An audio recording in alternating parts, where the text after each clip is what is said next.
এই শোপিসটি বানাইতে গাছের একটি ডাল লাগবে আর কিছু কাদা মাটি, যেগুলি কেলে মাটি বলে।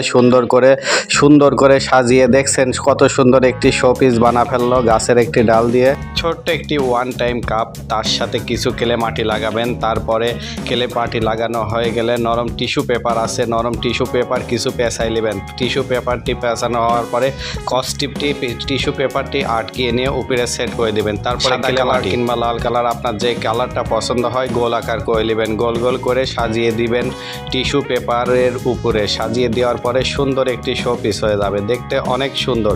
দেখছেন প্রিয় দর্শক, শোপিসটি অল্পতেই অনেক সুন্দর দেখা যাচ্ছে।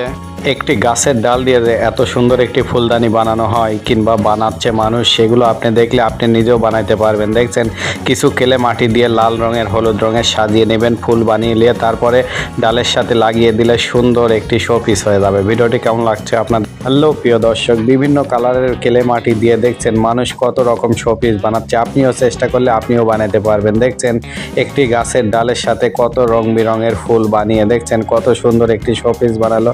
ভিডিওটি আপনাদের কেমন লাগছে অবশ্যই কমেন্ট করে যাবেন আর চ্যানেলটি সাবস্ক্রাইব করুন। হ্যালো প্রিয় দর্শক, গাছের পাতা দিয়ে যে কত সুন্দর একটি শোপিস বানানো যায় এই ভিডিওটি আপনি দেখলে বুঝতে পারবেন। দেখছেন গাছের পাতা সুন্দর করে সাইজ করে কত সুন্দর একটি শোপিস বানালো। ভিডিওটি কেমন লাগছে কমেন্টে